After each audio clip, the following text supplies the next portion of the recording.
કમોસમી વરસાદ અને દિવસ દરમિયાન પડી રહેલો તડકો એમ બેવડી ઋતુના અનુભવના કારણે શહેરમાં વાયરલ ઇન્ફેક્શન અને પાણીજન્ય રોગોના કેસોમાં મોટો વધારો નોંધાયો છે. છેલ્લા કેટલાક દિવસોથી સુરતના હવામાનમાં અચાનક જ આવેલા પલટાએ લોકોના સ્વાસ્થ્ય ઉપર ગંભીર અસર કરી છે. કમોસમી વરસાદ અને દિવસ દરમિયાન પડી રહેલો તડકો એમ બેવડી ઋતુના અનુભવના કારણે શહેરમાં વાયરલ ઇન્ફેક્શન અને પાણીજન્ય રોગોના કેસોમાં મોટો વધારો નોંધાયો છે. પરિણામે સુરતની નવી સિવિલ હોસ્પિટલ દર્દીઓના ઘસારાથી ઉભરાઈ રહી છે અને સવારથી જ સારવાર માટે લાંબી કતારો જોવા મળી રહી છે. નવી સિવિલ હોસ્પિટલના આંકડાઓ ચિંતાજનક સ્થિતિ દર્શાવે છે. હોસ્પિટલની 7 ઓપીડીમાં દરરોજ સરેરાશ 700 જેટલા દર્દીઓ સારવાર માટે આવી રહ્યા છે. આ કુલ દર્દીઓમાંથી લગભગ 250 જેટલા દર્દીઓ માત્ર વાયરલ તાવ, શરદી, ઉધરસ અને ઝાડા ઉલટીના કેસ ધરાવતા હોય છે. આ વધારો સીધો જ ઋતુગત ફેરફાર અને ભેજવાળા વાતાવરણ સાથે સંકળાયેલો છે. સિવિલ હોસ્પિટલમાં સવારના સમયથી જ દર્દીઓની સૌથી લાંબી લાઈનો જોવા મળી રહી છે. ખાસ કરીને ગ્રામ્ય વિસ્તાર અને ઇન્ડસ્ટ્રીયલ એરિયામાંથી આવતા શ્રમિકોની સંખ્યા વિશેષ છે, જેઓ ઝડપથી આ રોગચાળાની ઝપેટમાં આવી રહ્યા છે.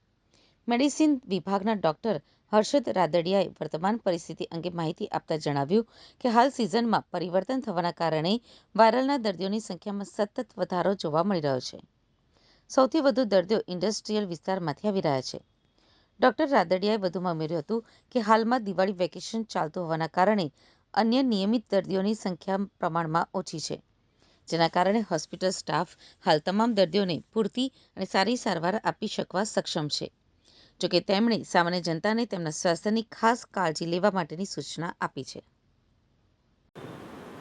અત્યારે હાલ જે કમોસમી વરસાદ જે થયો છે એના સંદર્ભમાં મે બી થોડો 5-7% કેસમાં 5 થી 10% જેટલો વધારો મેડિસિન સ્કિનમાં ખાસ વધારો થયો છે અને પીડિયાટ્રિકમાં થોડો વધારો થયો છે. દવાનો જથ્થો પૂરતા પ્રમાણમાં છે. આપણી પાસે ગાંધીનગર GMSLથી દવાનો જથ્થો પૂરતો પ્રમાણમાં મળી ગયો છે અને અત્યારે સ્નેક બાઇટ માટેના જે ASV હોય છે એ પણ પૂરતા પ્રમાણમાં સ્ટોકમાં આવી ગયા છે. એટલે દવા બાબતે કોઈ અત્યારે કોઈ સમસ્યા નથી.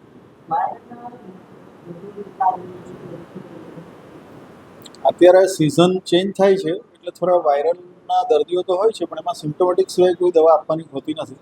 બાકી સામાન્ય રીતે મોટાભાગની દવાઓ અત્યારે ઉપલબ્ધ છે. આઈ ફ્લુઇડ, એન્ટીબાયોટિક્સ, ASV મેં અગાઉ કીધું તેમ એન્ટી સ્નેક વિનમ, તમામ સેન્ટરોમાં ASVનો જથ્થો ગાંધીનગરથી પૂરતા પ્રમાણમાં ફાળવી દેવામાં આવ્યો છે, જેથી કરીને કોઈ પણ સ્નેક બાઇટના કે કોઈ પણ ઇમરજન્સી કેસીસ આવે, નાના સેન્ટરોમાં પણ આવે તો ત્યાં પણ એ બધી ઉપલબ્ધ છે. રાજ્ય સરકાર તરફથી ખૂબ સારું આયોજન કરવામાં